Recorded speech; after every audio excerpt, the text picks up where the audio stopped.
Story: The origin of the Narran lake. Old Byami said to his two young wives, Birignulu and Kununbaye, I have stuck a white feather between the hind legs of a bee, and am going to let it go and then follow it to its nest, that I may get honey. While I go for the honey, go you two out and get frogs and yams, then meet me at Corrigal Spring, where we will camp, for sweet and clear is the water there. The wives, taking their goolies and yam sticks, went out as he told them. Having gone far, and dug out many yams and frogs, they were tired when they reached Corrigal, and, seeing the cool, fresh water, they longed to bathe. But first they built a bough shade, and there left their goolies holding their food, and the yams and frogs they had found. When their camp was ready for the coming of Byami, who having wooed his wives with a nulla nulla, kept them obedient by fear of the same weapon, then went the girls to the spring to bathe. Gladly they plunged in, having first divested themselves of their gumilas, which they were still young enough to wear, and which they left on the ground near the spring. Scarcely were they enjoying the cool rest the water gave their hot, tired limbs, when they were seized and swallowed by two kuriyas. Having swallowed the girls, the kuriyas dived into an opening in the side of the spring, which was the entrance to an underground watercourse leading to the Narran River. Through this passage they went, taking all the water from the spring with them into the Narran, whose course they also dried as they went along.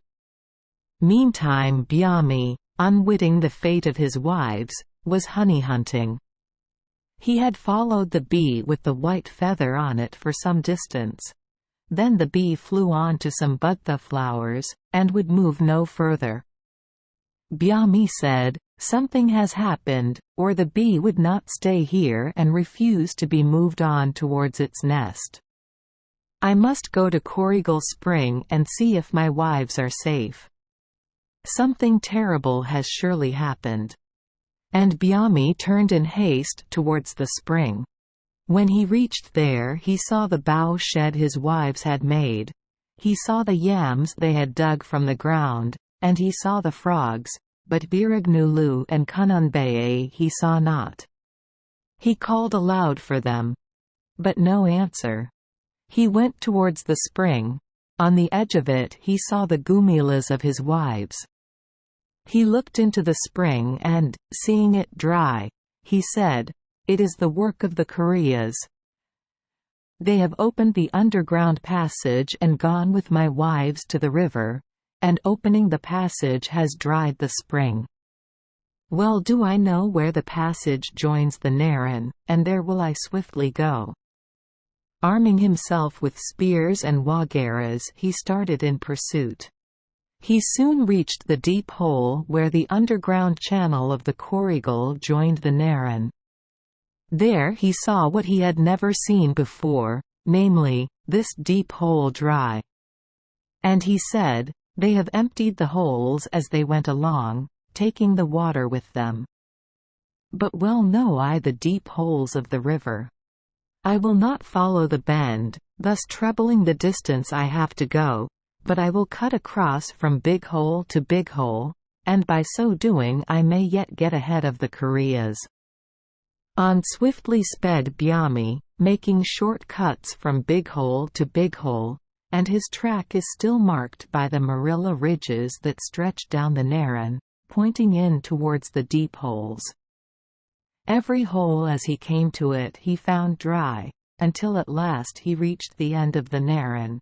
The hole there was still quite wet and muddy. Then he knew he was near his enemies, and soon he saw them.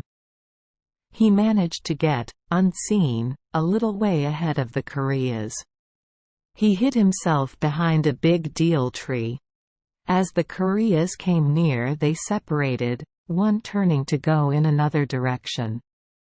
Quickly Byami hurled one spear after another, wounding both kuriyas, who writhed with pain and lashed their tails furiously, making great hollows in the ground, which the water they had brought with them quickly filled. Thinking they might again escape him, Biami drove them from the water with his spears, and then, at close quarters, he killed them with his wagaras. And ever afterwards at flood time, the Narran flowed into this hollow which the Koreas in their writhings had made.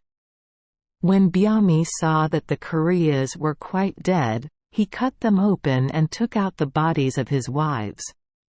They were covered with wet slime, and seemed quite lifeless, but he carried them and laid them on 2 nests of red ants. Then he sat down at some little distance and watched them. The ants quickly covered the bodies, cleaned them rapidly of the wet slime, and soon Biami noticed the muscles of the girls twitching. "Ah," he said, "there is life, they feel the sting of the ants." Almost as he spoke, came a sound as of a thunderclap, but the sound seemed to come from the ears of the girls. And as the echo was dying away, slowly the girls rose to their feet. For a moment they stood apart, a dazed expression on their faces. Then they clung together, shaking as if stricken with a deadly fear. But Biami came to them and explained how they had been rescued from the Koreas by him.